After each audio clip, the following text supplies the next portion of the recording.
to send the recording out to everybody when we're done, as well as the marketing materials. And then a couple housekeeping details right now. Feel free to put your name and company in our chat box. So we welcome you here. We're going to get through the 2 speakers, and after each speaker goes, we will allow you the opportunity to send in questions through the chat, and Kendall will field those to the speaker. And let's see, anything else? I already said we're recording, and I think that's it. So I'm just going to give a quick little update on 2030 District. Most of you are familiar with our program and what we're doing, but nonetheless, I like to give everyone like a 2-minute overview. And of course, there's always opportunities to learn more at another time. So I just wanted to give you a quick update on some of the things that we're working on in the district, okay? So in case you don't know, we have 23 districts now in North America. So the last that came on was Greater Victoria in British Columbia. So we have 2 Canadian districts. We have 3 in Michigan, in case you don't know, Grand Rapids, Ann Arbor, and Detroit.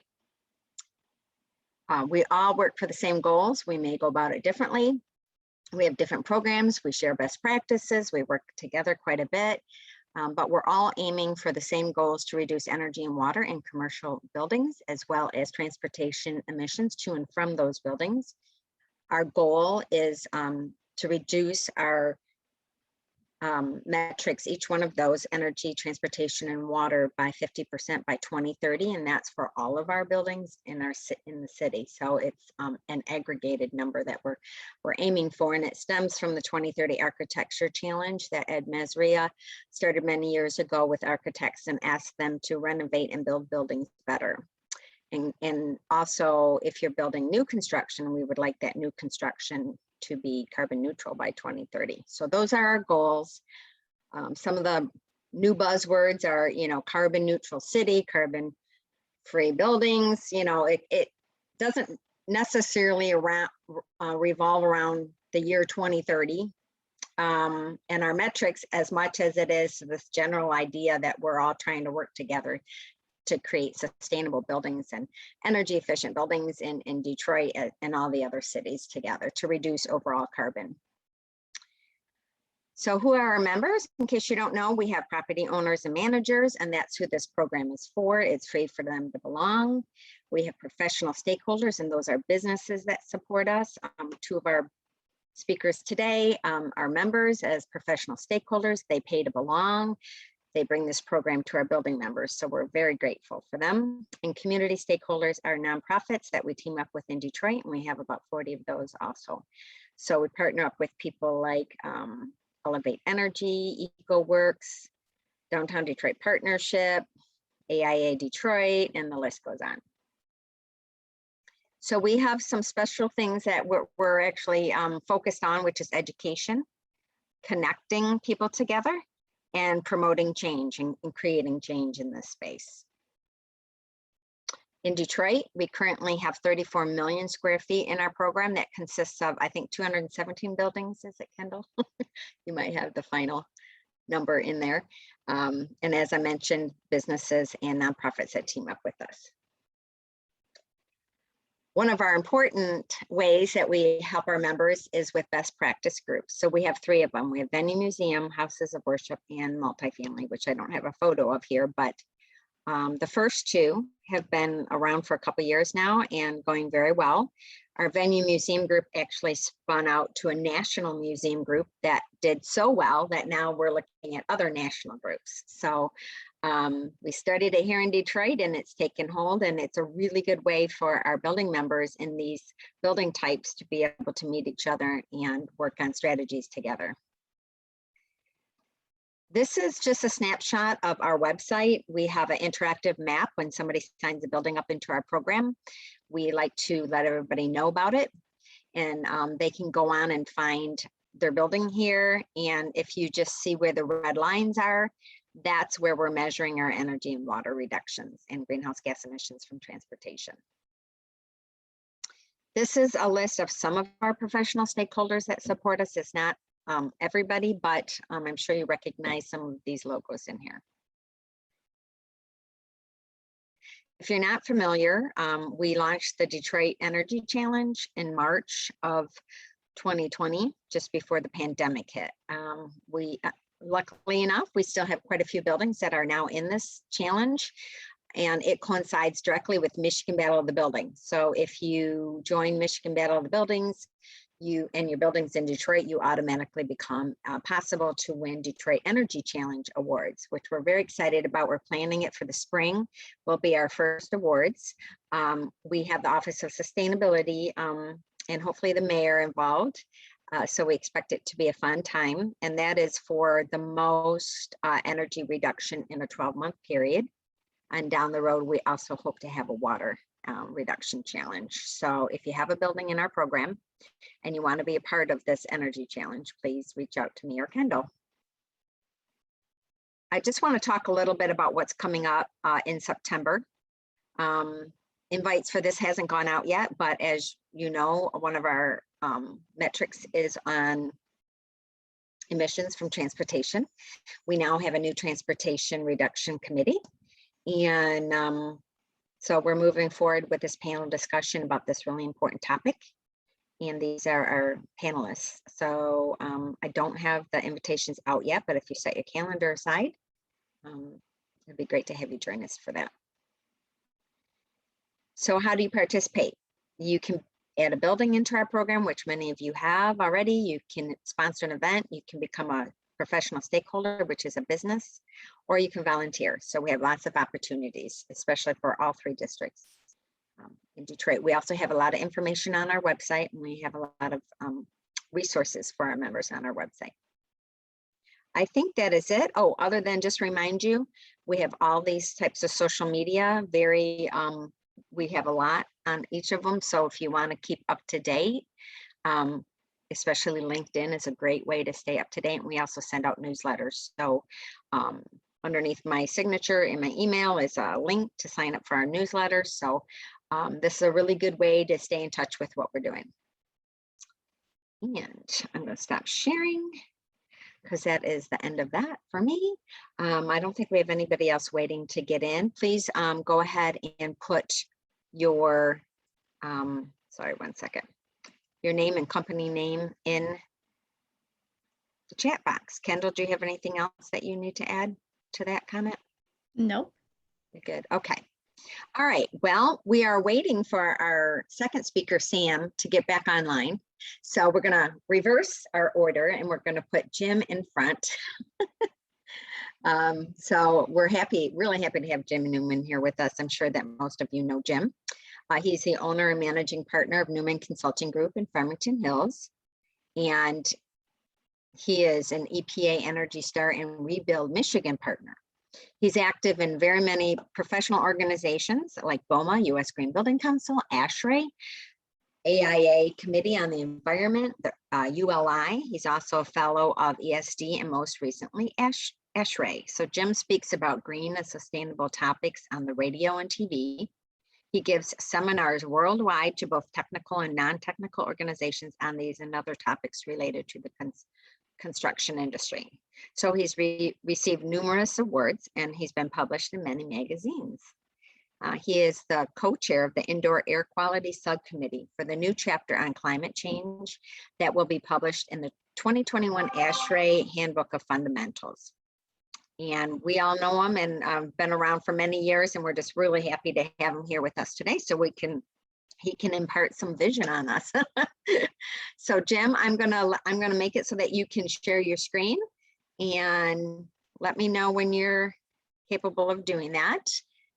In the meantime, just remember to go ahead and put your questions in the chat box for Kendall, and then when Jim's done speaking, we will go ahead and try to get some of those answered for you. If we don't get to all of them today, it's okay. I can connect you to Jim another time too.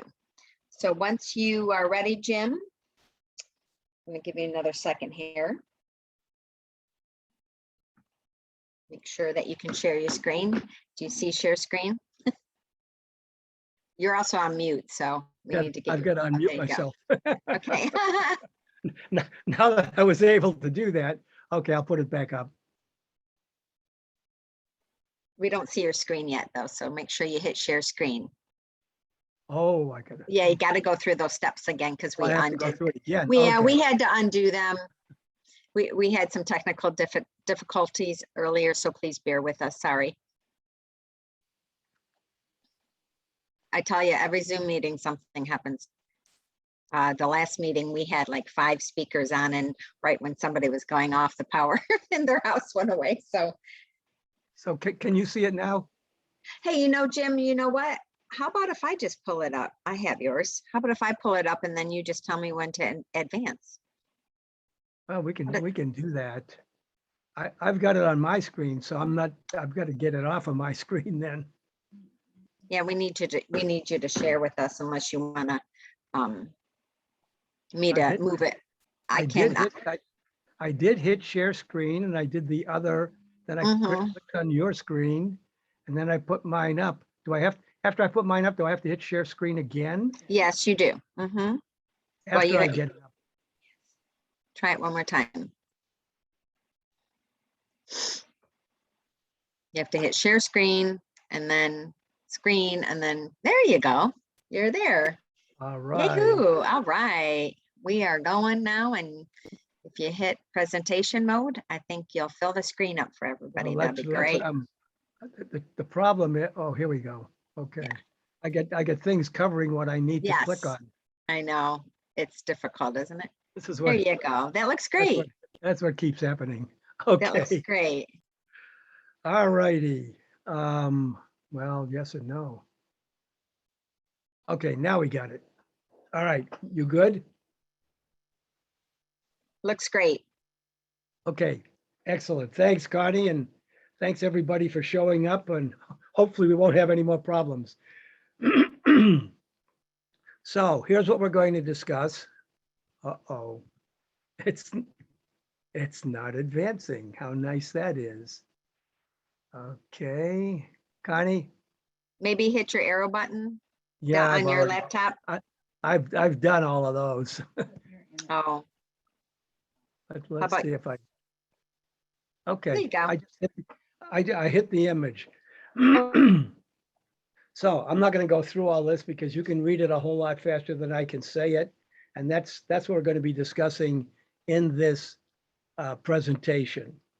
So Connie talked a little bit about my background, and she talked about this new chapter on climate change in the ASHRAE Handbook of Fundamentals. It actually came out in June, and it is a phenomenal chapter. Laura, you might know, we had a couple of people from GSA on there. We had some scientists from NASA. We had people, when they talked, I didn't even understand what they were talking about half the time. But my portion of that chapter was the indoor air quality portion. And as you can see, I'm active in many, many organizations, as was said. So what we're going to talk about today, though, and I'm going to talk fast because I crammed a lot into this 20 minutes, is we're going to talk about basically HVAC and how it affects not only how people feel in buildings, but what it's really doing with this whole COVID-19 situation. And one of the things that people don't really understand is that the cost of construction of an actual building is only about 5% of that building. The rest of it is insurance and taxes and utility costs, but the highest cost of all is the people. And so if we do well in indoor air quality, people will be taking fewer sick days. They'll be much more productive.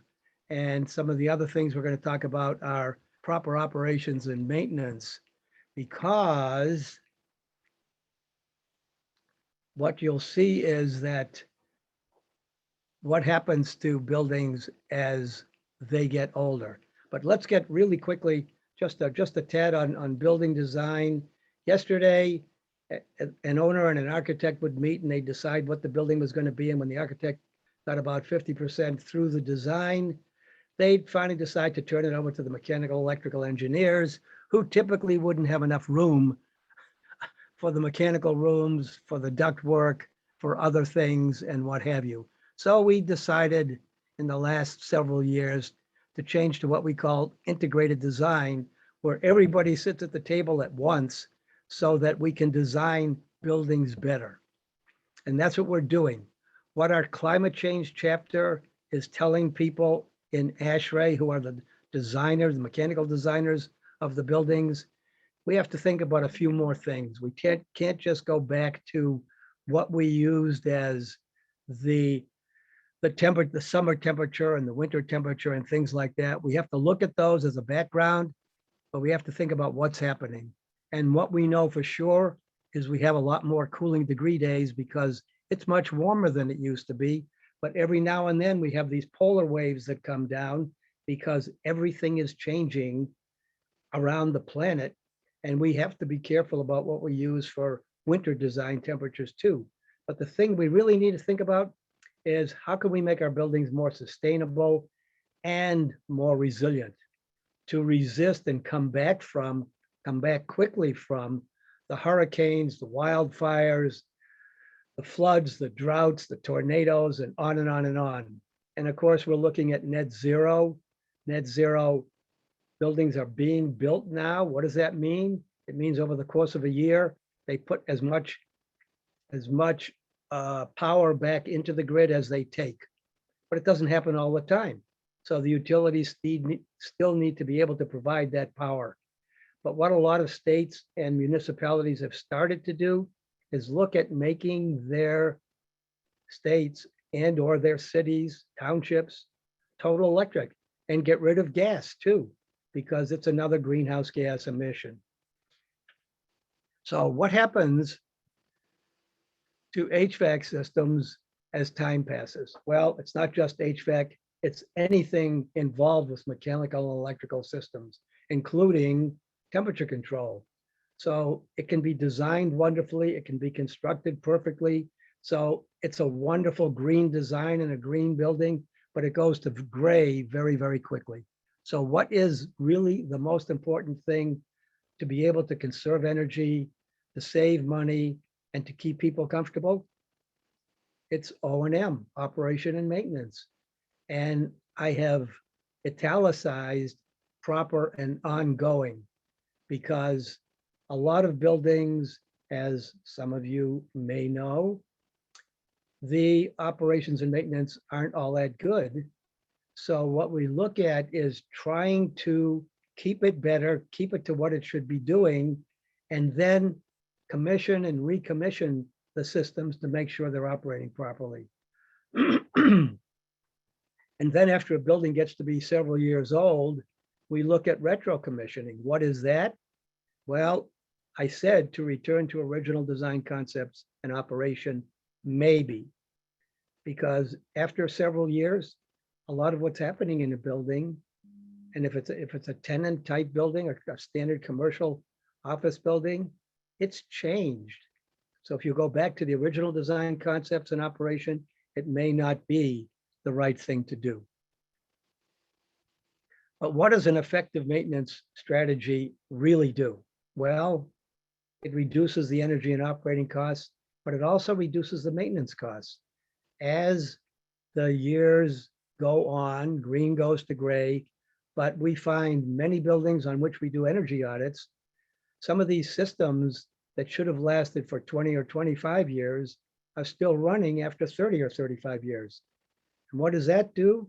Well, for one thing, it costs a lot to maintain them, but the other thing, they're much less efficient than what's being built today, because all the standards, and ASHRAE typically provides those standards in energy, in ventilation, and in thermal comfort, they're getting more and more stringent every year.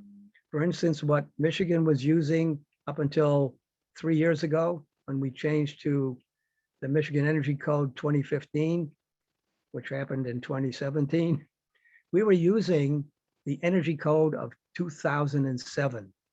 The Energy Code that we made for 2013, which is what we're using now, was 30% tougher. than 2007. So equipment that's 30 years old is operating very inefficiently compared to what we're doing today. And we have a lot of new systems too. So this is what we're looking at. And we also look at the different kinds of maintenance. Reactive maintenance is what most buildings do. And what that is if it ain't broke, don't fix it. It is the most expensive kind of maintenance that can be done because it just happens because you're not doing proper maintenance, which is basically proactive and predictive. And proactive maintenance is doing the normal maintenance that should be done on a regular basis. Predictive is using what the manufacturer says should be done. If a bearing should be greased every 3 months, you do it every 3 months. And you don't end up with the reactive kind of maintenance that upsets everybody and costs a lot more money. So the last thing that I wanted to say on this slide is you have to convince the people who are paying the bill to usually spend a little bit more money to eliminate some of these things. The difference in cost per horsepower in a building. What's the horsepower? It's the fans, it's the chillers, it's the boilers, it's the pumps. Proactive maintenance, if it's done and done on a continual basis, is about $8 per horsepower per hour. Reactive maintenance is typically more like $18 per horsepower per hour, or per year rather. No, per hour. So if there's a 20,000 square foot building and you've got 2,000 horsepower at a $10 per horsepower differential, that's $20,000 a year that an owner is saving by doing proactive maintenance. So let's look at what's going on today. We're going to talk about HVAC and COVID-19, what techniques and systems there are, and what's been talked about. This is something that the title of this slide I just changed last week when I did a presentation. ASHRAE came out with its recommendations for HVAC in the pandemic in April of 2020. They were very stringent. They were very inflexible. The World Health Organization finally decided, well, maybe ASHRAE has something that they know that we don't know, which of course is the case. And they started thinking about the COVID virus being transmitted in the air. So they decided that in December of 2020. It took our own Center for Disease Control and Prevention until the end of April of this year to finally agree with it. And why is that? These people in WHO and CDC are very intelligent people. Most of them are doctors, a number of them are scientists, but they don't have anybody, any engineers in their group who kind of knew what was happening like we did. And it took a long time before they knew it. And interestingly enough, also last week, which is why I changed this title, there was an article, a 20-page article that came out in wired.com titled "The 60-Year-Old Scientific Screw-Up That Helped COVID Kill." And the subtitle of that is, "All pandemic long, scientists brawled over how the virus spreads. Droplets, no, aerosols." At the heart of this fight was a very tiny error with huge consequences. And we're going to talk about what needs to be done. But I also want to mention that ASHRAE just came out, the ASHRAE Epidemic Task Force, which made these recommendations mid-April of 2020, just came out with a new paper, which hopefully will be published in many journals. I've suggested they do BOMA and IFMA and building operating management, and those kinds of publications, not engineering publications. But the title of this is Reducing Airborne Infectious Aerosol Exposure. And this epidemic task force is also made up of a lot of very smart people in ASHRAE. So here are some of the things we recommended in April of 2020. Flush buildings with 100% outside air. And this manual that we put out in April of 2020 was very stringent and very inflexible. And this article I just mentioned gives you some more information on that. And if anybody wants that article, just send me an email and I'll get it to you this weekend, because I just got permission to do that. Normally they're copyrighted and you can't send them out, but I got that at 9 o'clock this morning. So I can send you the article. So flushing buildings with 100% outside air. Think about it. It's 95 degrees outside in the middle of the summer. It's 70 or 75% relative humidity. And both the outside air temperatures and the humidity are going up every week, every month. I mean, we've had some super hot, high humidity days here in Michigan, and there are going to be more. But the other thing on the indoors is to maintain a particular relative humidity. And 40 to 60% is the magic number. The problem is most people don't really understand what that means. It's a minimum of 40% in cold weather, and it's a maximum of 60% in warm weather.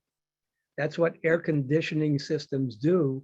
They reduce the moisture in the air that's coming into the building so that you have a maximum of 60% relative humidity in your buildings. If you have anything much higher than that, people are going to be uncomfortable. And flushing a building with 100% outside air that we had recommended for a maximum, or for a minimum rather, of 4 hours a day, preferably more.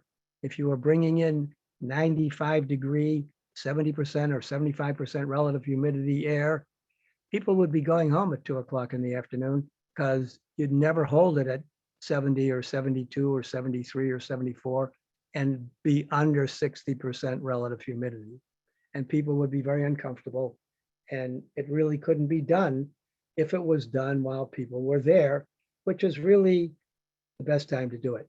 Not before they come in the morning, not after they go home at night, but while they're there. But it really couldn't be done unless a cooling system, which was very, very much larger than it really needed to be designed to be.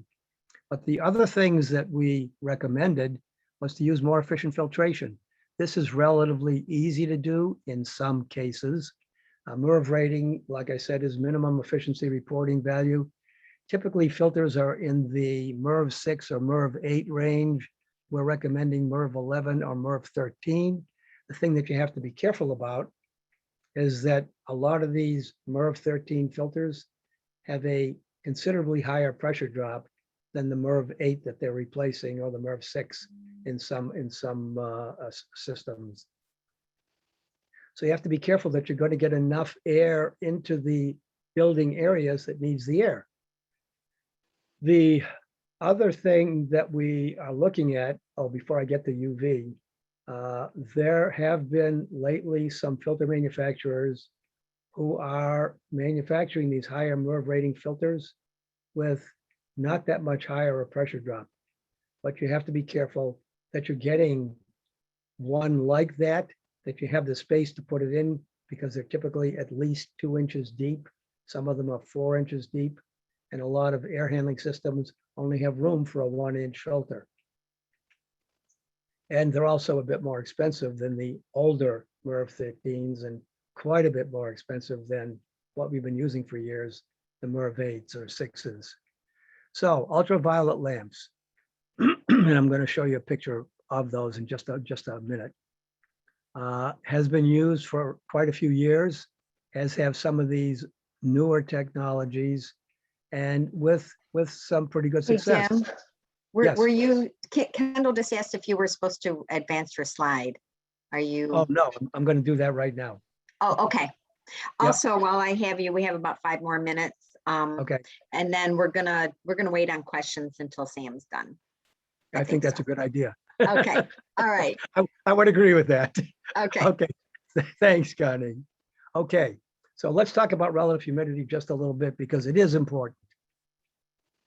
As you can see here, this chart has 40 to 60%, which we discussed as being the best places for RH to be. Because look at what happens.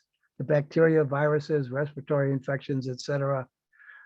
They go down to practically nothing in that 40 to 60% range. We, Sonia Ponce in the Newman Consulting Group, moved that to 30% because being realistic, most buildings aren't going to put in or can't even put in the kind of humidity required to get to 40%. On the perimeter zones of buildings, the windows would be streaming moisture in the wintertime.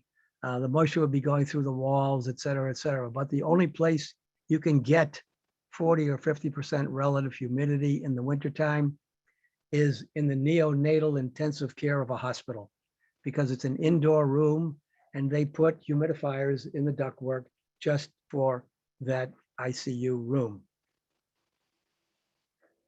So let's look at, and there's a lot of information on this chart that you probably won't be able to read. We've got the traditional filter technologies. We've got some newer technologies, which UV is more than traditional filters because they've been around for 100 years.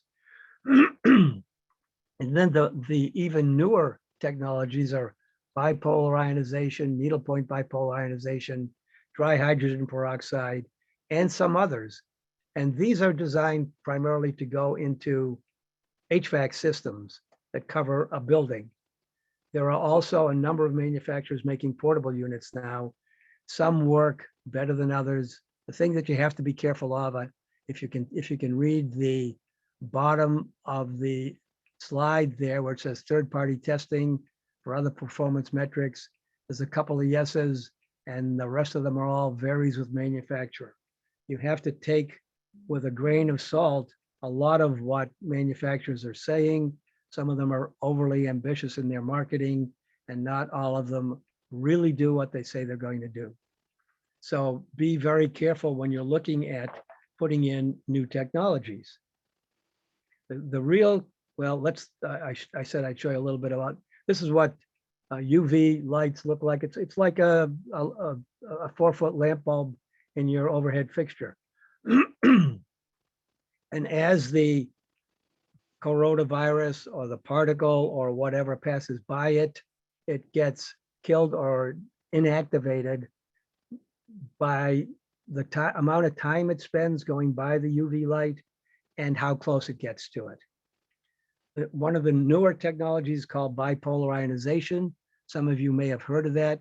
We have several buildings in Southeast Michigan that are already using it, including the Ronald McDonald House of Detroit. And what it does, it splits the ions into positives and negatives that then go into the airstream and into the spaces in the building and combine with whether it's coronavirus or particulate matter or whatever, it combines with it and inactivates the coronavirus and agglomerates the particulate matter. So it does get into the filters and the filters catch it better. This is what WHO and CDC weren't really looking at, how far this virus actually goes. This 6-foot distancing is fine. If somebody's coughing or sneezing and they have a mask on and you're 6 foot away from them and you have a mask on, you're probably going to be okay. But what they didn't realize, even with or without a mask, whatever gets by the mask, and most of these don't fit very well anyway, it'll go 30, 40 feet.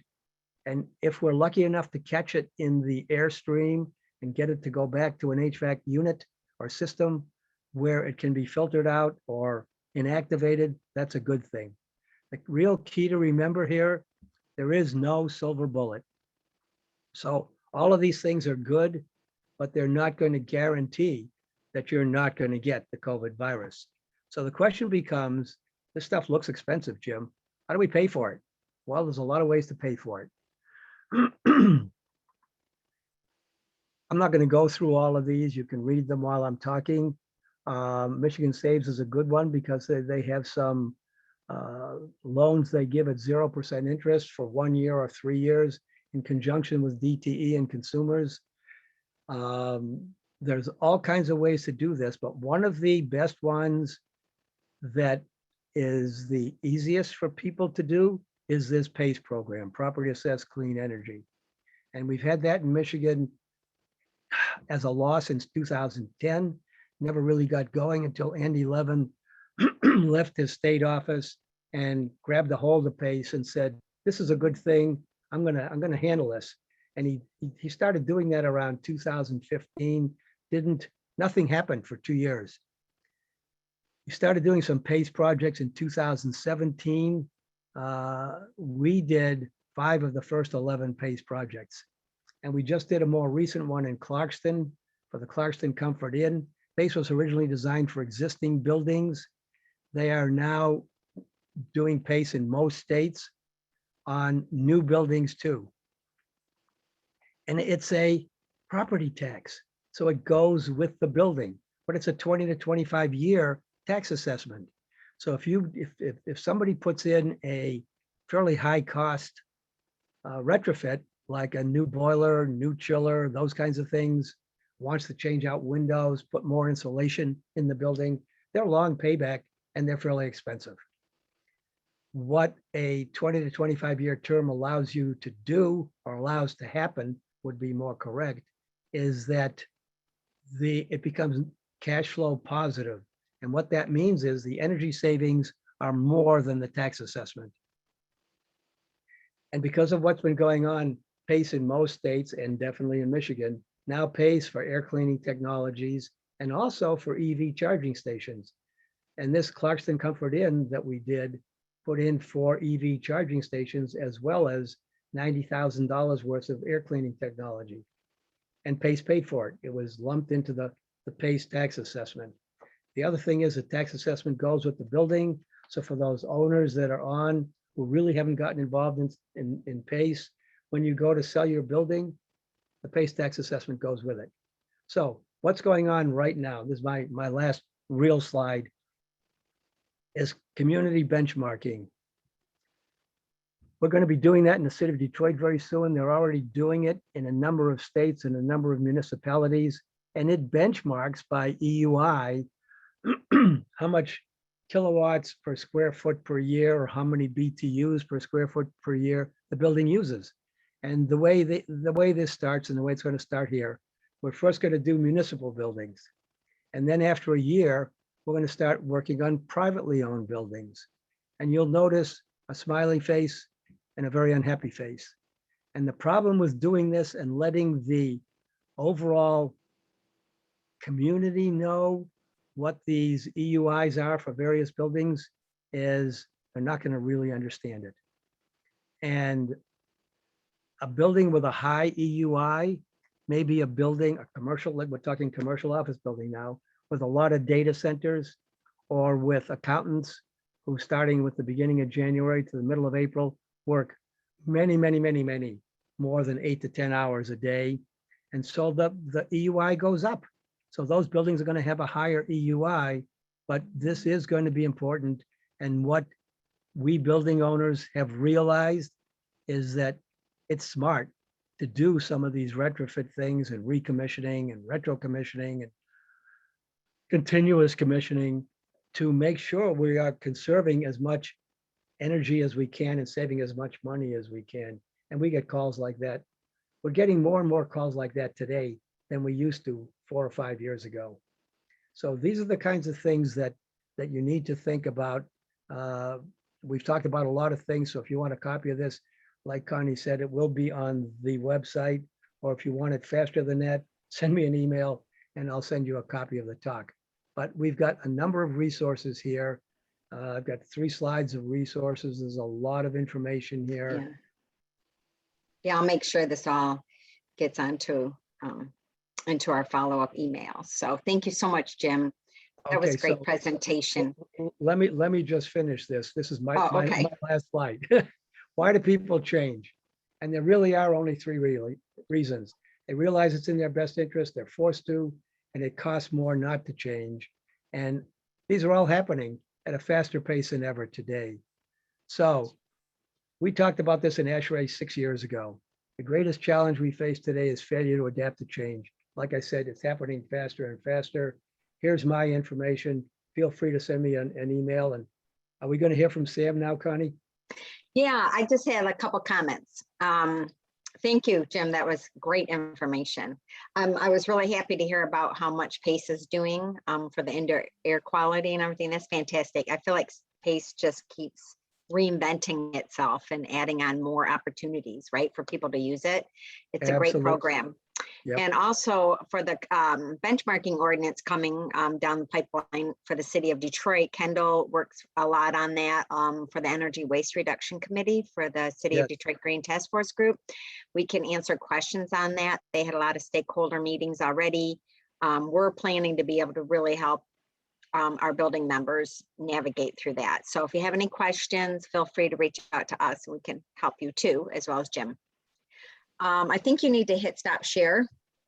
Hopefully you can find it. Yeah, I got it. There we go. Thanks.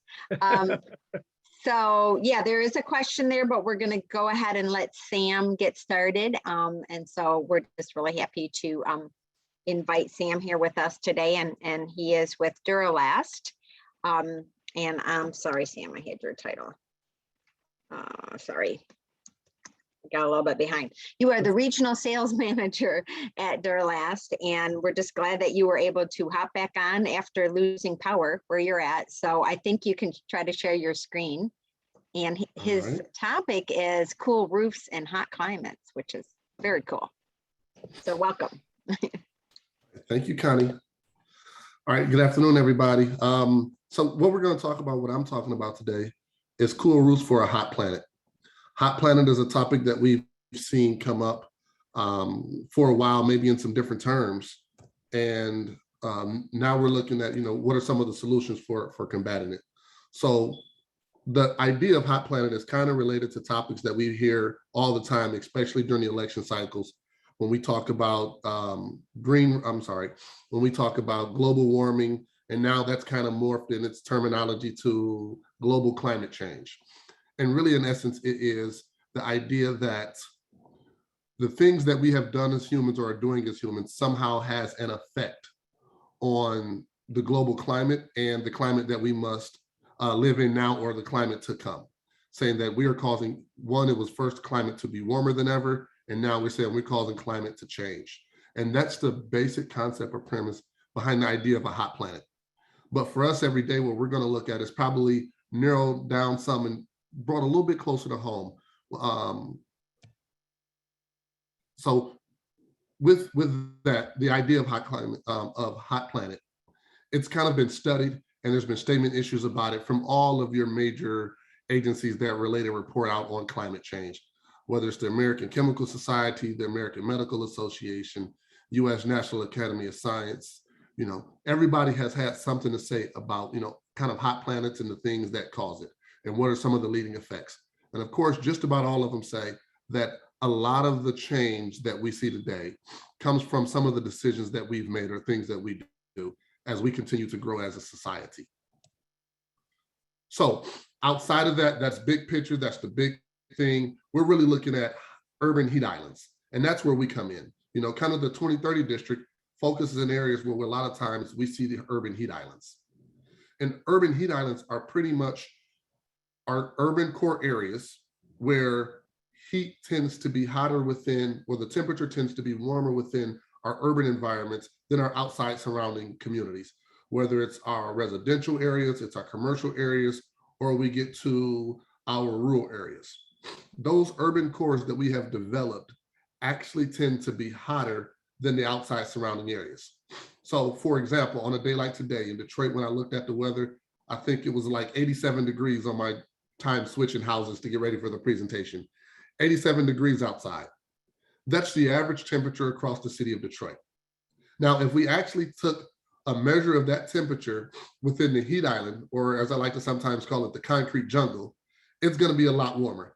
It may be in upwards of 90, 93, or 95 degrees.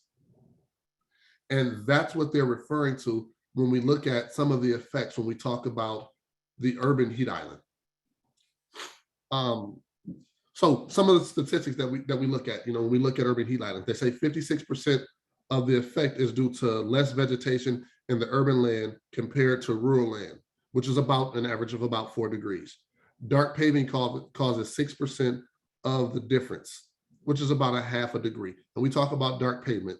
We all see a lot of asphalt go down, or you need to redo your parking lot, and now you put a black tar covering over your parking lot to seal it and make it better for your patrons or whoever is using it.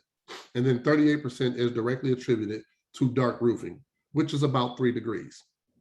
So the makeup and some of the things that we do within our environment or the buildings that we construct as we choose our building materials has an effect to make things warmer.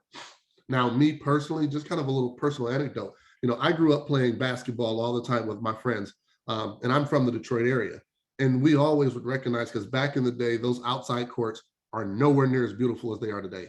Now we have nice blue and red and colorful, smooth surface basketball courts. When I grew up, we had straight concrete or asphalt.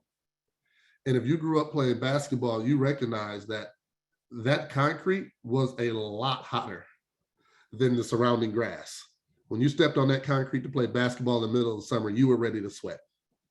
Why? Because that dark asphalt tends to draw the heat from the sun and get warmer. Now, the other effect is once the sun goes down, that heat actually still sits there for a while, and that concrete structure can hold the heat in. So those are some of the effects of heat island. So looking at solutions for what we're seeing in heat island, because it's become very important, a lot of organizations around the country have begun instituting policies related to heat islands in their urban cores to help combat some of the effects that we're seeing of heat islands. So in some of your urban cores, let's say it's Detroit, it could be Toronto, LA is instituting some of them, where they're looking at what can we do to change, or what can we have our people within these communities focus on so that we don't have as drastic of an effect on our heat island effect. So they're looking at what are the roofing materials that we have up there? How much insulation do you have? What are you constructing your windows out of, your buildings and sidings? How much concrete are you paving for sidewalks, parking lots, walkways? How much green space do you have around your buildings? And they're putting in things in place where they're either requiring them or there may be tax penalties depending on what you use. So for example, one I just so happen to be very familiar with because I oversee the Toronto market, they have a thing in the main metropolitan Toronto area where they must institute a green roof on their building. If you do not have a vegetative roof or green roof, or you go with a white roof, there's a different tax penalty that you will end up paying for doing it. Now, how they structure it, and you all know with politics and legality, we can make everything sound pretty. So it may just be a tax credit if you do these things, or some of them may be as much as a tax penalty if you don't do these things. How it's worded all depends on how politically correct and how nice they want to deliver the blow. But there are certain things that they are doing. Vegetative roofs are one of them, and then the other one is cool roofs, or some of them may allow for you to use some form of alternative energy on your roofing system, like a PV or solar roofing system, because you're giving back and you're trying to reduce the heat island effect or the load on the local electric or gas system. So we've talked about some of the effects of what heat island are. The other thing, cities growing, roofs can be up to 25 to 30% of the total city area when you look at building space to roof space to concrete space around it. And cool roof is one that can be a part of the solution. I know we're kind of running short on time. It's 12:51, so we'll jump right in and start talking about looking at the difference really quick, and then we'll start looking at the actual cool roof solutions. So for example, here on the picture, the top right, you'll notice a thermal scan of a building. I know this one is not necessarily the clearest image out there, but just keep in mind, let's say this center of this building, if you can see my arrow, you'll see some green with some red and white on both sides. That green space there, a lot of times would be your roof of the building. You can see how hot the building itself is, the red here, the red up top, and then the red parking lot. That's the concrete, that's the asphalt.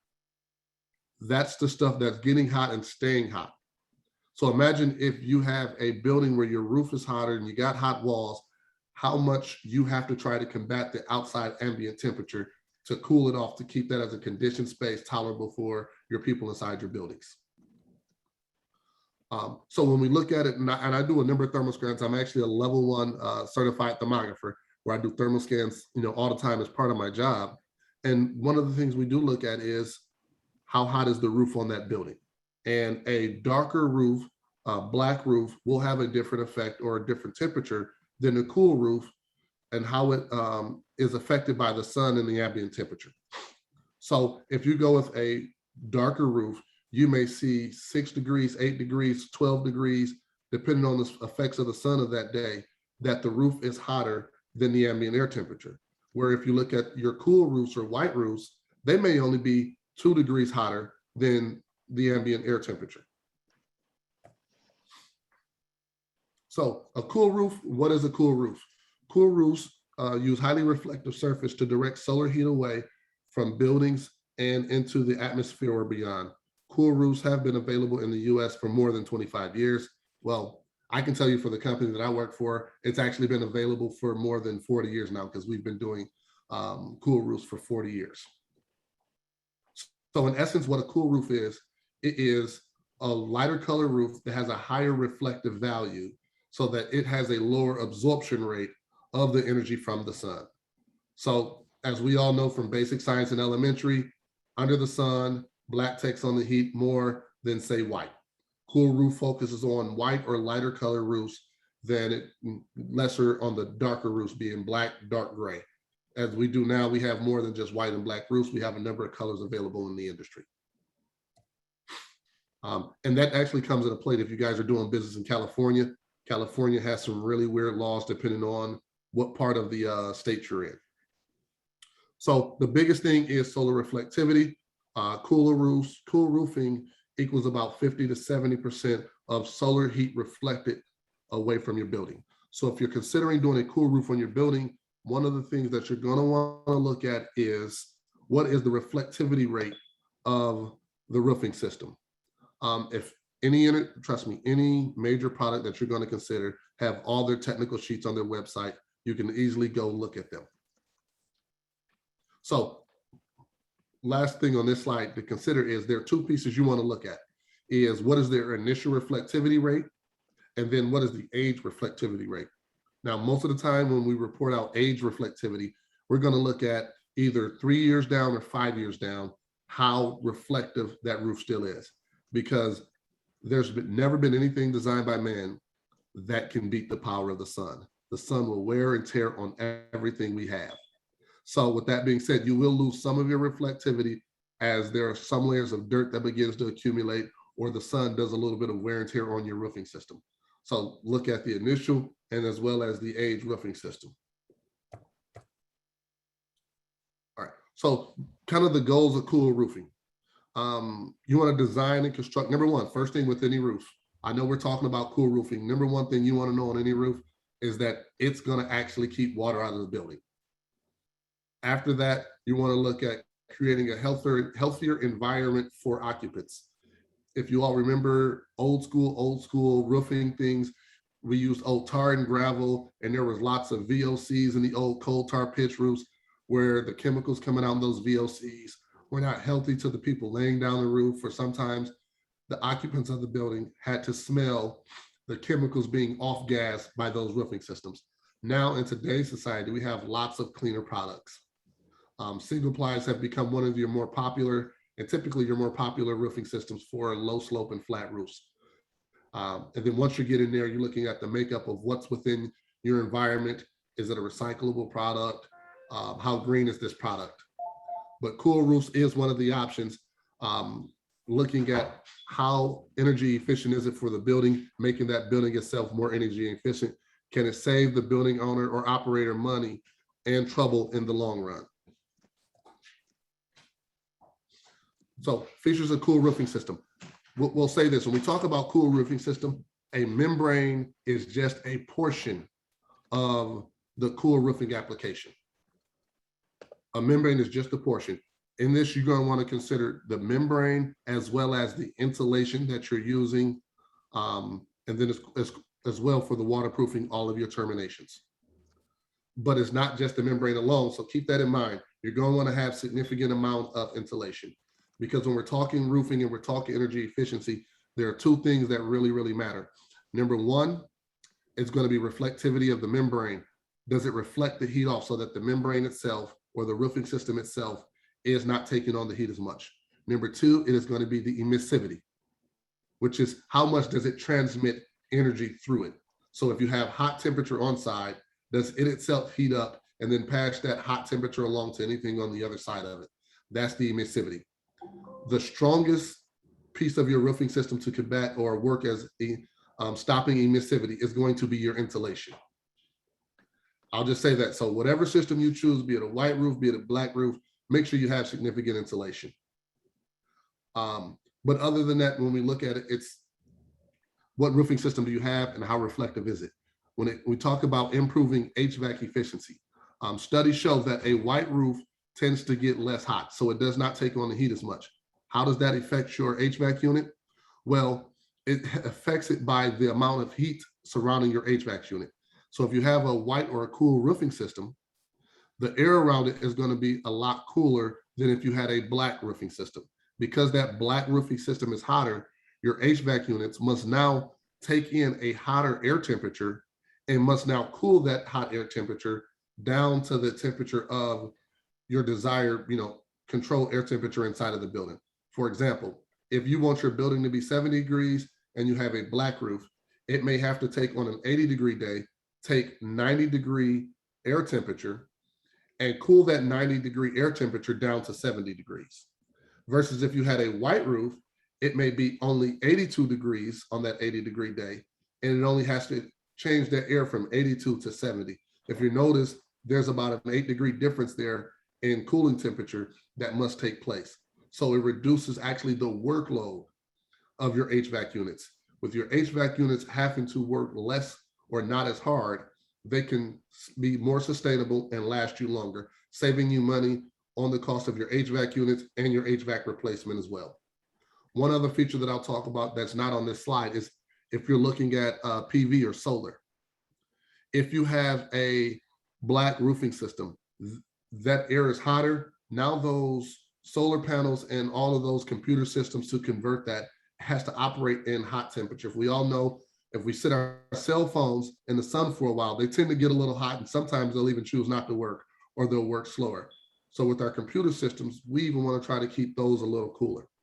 So whether it's you're putting solar up there, you have your HVAC units up there, cool roofs serve you as a benefit because they reduce the temperature of the roofing system, and those HVAC units and solar systems do not have to work as hard to change the air temperature, or what we call heat flux, reduce the heat flux from what the outside air is and change it to fresh air coming into the building to cool that building off. So I've actually just described most of this with the ambient air temperature. Ambient interior temperatures can be 15 to 20% cooler than outside with a cool roof. Now, another point I'll make, because there may be people here who have unconditioned space. You have factories, you have warehouses, and you're not running an HVAC system through there. We have had plenty of clients that have switched from dark roofs, or even if they just had a straight metal roof over their manufacturing operations, who chose to put a white roof on. And that white roof reduced the temperature of that white roofing system or cool roofing system reduced the temperature of that facility for them, which made it a much more tolerable environment inside that factory or warehouse. Couple of last points, because I know we've hit the 1 o'clock mark, is reducing peak demand. When we're talking the difference between cool roofing and dark roofing, a lot of us, we look at Michigan and say, well, it gets cold here, it's snowy here. But the thing to also look at when we look at our energy costs is peak demand. As we all know, peak demand is actually during a lot of times the middle of the day, from about 2 p.m. to 7 p.m. are peak hours. So with that, during the summertime, that's the key time to cool your building is during peak demand from 2 to 7. In the wintertime, when we're trying to heat our buildings, we're actually heating it the most during off-peak hours, being at nighttime. So during peak demand is when you actually end up cooling it. And as Jim said earlier, believe it or not, in Michigan, you end up cooling your buildings more days than you end up heating your building. So with that being said, just wrapping up in conclusion, heat island effects in one environment, the building I showed you earlier, you saw the effects of heating up just one building. The urban heat island effect is imagining not just one of those buildings, but multiple of those buildings being in the same vicinity, and all of the heat coming off the concrete, coming off the pavement. That entire area can now be warmer. And the goal is to try to use some of the solutions, whether it's vegetative or cool roofing, to try to reduce the heat island effect in our urban cores. Cool roofing can be a great solution. If you have any questions, I'd love to talk with you about it. Here's my contact information if you all have any questions or you want me to take a look at your roof. And we actually have tools out there where we can run energy calcs, where we can compare what you have on your current building to what if you went with the new cool roofing, how that actually can affect your energy bill. And thank you guys for your time. Great. Thanks, Sam. Thanks, Jim, too, for a great presentation. So we're running a little bit past 1 o'clock here. If you want to stay on, though, for a few more minutes, we will ask a couple questions. Kendall, do you got maybe one for each speaker? Yeah, I guess I think Jim answered Peggy's question in the chat, Okay. but Peggy, feel free to unmute yourself if you had additional, or Jim, if you wanted to answer that question anymore. The question that Peggy had was, sorry, I'm trying to scroll here. So flushing buildings with 100% outside air, Peggy was wondering, how do you do that without spending a lot of money on heating and cooling and dehumidifying or humidifying that outside air depending on the season? So Jim, you did provide a response. I don't know if you wanted to speak to that to the group right now and help answer Peggy's question. Jim, you're on mute. Okay, right. Sorry about that. I thought I was sending it to everybody so everybody could see Peggy's question and my answer. But Connie and I had just been corresponding, so I sent it to Connie instead of to Peggy. But I did put it on. It is in here. I just wondered if you might want to expand on it a little bit. Well, that was okay. Thanks. That was when I talked about if you bring in 90 or 95 degree air in the middle of the summer and it's 70 or 75% relative humidity, people are going to be wanting to go home by 2 o'clock in the afternoon because they're going to be too hot and too unhappy with the temperature and the humidity because the cooling systems can't handle that sort of thing. And most people who try to do that realize that very quickly. And what they started doing was bringing in that 100% outside air to flush it was supposed to be a flush kind of a thing, which I had on my slide. So they started doing it at night after people went home, and then again in the morning before people came in. But that really didn't do much relative to the coronavirus. It was a terrible waste of energy is what it was. And this paper that I mentioned that ASHRAE has out, and I'm hoping they get it into some magazines like BOMA and IFMA and Building Operating Management, is entitled Reducing Airborne Infectious Aerosol Exposure, and is an explanation of what was done, what we put out in April of 2020, which was a very stringent and inflexible kind of suggestions is what it was. So if people want that, just send me an email and I'll send it to you. All right, thanks, Jim.